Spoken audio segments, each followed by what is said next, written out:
Political পার্টিকে তো আমরা বিশ্বাস করতে পারছি না, পাচ্ছি। দেশে এমন একটা অবস্থা আসছে, রাস্তা দিয়ে তিনজন হাইটে গেলে কেউ যদি কাউকে না চিনে, নিরিবিলি যদি হয়, তাহলে প্রত্যেকে মনে করে মোটটা ঘোরার পরে বোধহয় বাকি দুইজন আমাদের ধরবে। এই দেশ না? আস্থা রাখতে পারছেন? কাদের জন্য এটা তৈরি করছে? কে? রাজনীতিবিদরা করছে। রাজনীতিবিদ নাই, এখন যারা আছে তারা হলো ক্যানভাসার। রাজনীতিবিদদের তো আপনি উনি দিয়ে ফেলাই দিচ্ছেন, সে দূরে সরে গেছে। কয়টা রাজনীতিবিদ তৈরি হয়েছে আজকে গত 50 বছরে? তাহলে রাজনীতিবিদ তৈরি করতে হবে না? এই রাজনীতিবিদ তৈরি করার জন্য প্রপোর্শনাল ভোটের দরকার। আমার তো কথা হয়েছে যে যারা চুরি করছে এদের ধরে পাবলিকলি চাবুক মারো, জেলখানায় বসে ভাত খাওয়ার দরকারটা কি?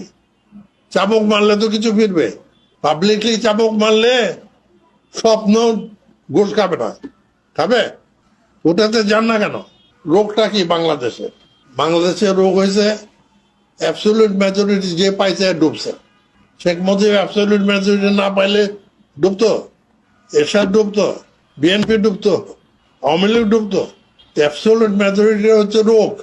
এখন আপনি পার্লামেন্টে একসঙ্গে বসতে চান না, এর শরীর গন্ধ করে, তার শরীরে উমর লাগে, এই সমস্ত তেন্দ্রামি কেন? সবাই পার্লামেন্টের মেম্বার হইতো, যাও ওখানে কথা বলো। কাজে প্রপোর্শনাল রিপ্রেজেন্টেশন হলে আওয়ামী লীগ 50 সিট পাইল, বিএনপি গিয়ে 100 পাইল, উম্মুকে পাইল 25টা, উম্মুকে পাইল 30টা। তখন বাধ্য হইয়া তাদের মধ্যে মিল মহব্বত রাখতে হবে। এই মিল মহব্বতটাই তো হলো ডেমোক্রেসি। এটা কি ডেমোক্রেসি বাইরে? তুমি একলা যাও কেন? একলা তো চুরি করবা। বস্তা বস্তা টাকা তোমরা পাঠাও নাই, খালি আওয়ামী লীগই পাঠাইছে। যারা পার্লামেন্টে যায় তারা কথা বলতে পারে, কথা বলতে বিদ্যা বুদ্ধি লাগে। আমি পার্লামেন্টে গিয়ে আমি পার্লামেন্ট কমিটি মেম্বার হবো, মেম্বার হয়ে কাকে ধমক দেবো?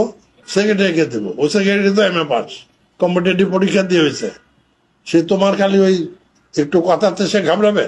তাকে সাচা মাইরা কথা বলতে হবে, যেন সে বোঝে যে আমার চেয়ে বেশি জানে। তো ওটা না হলে তো এই হবে।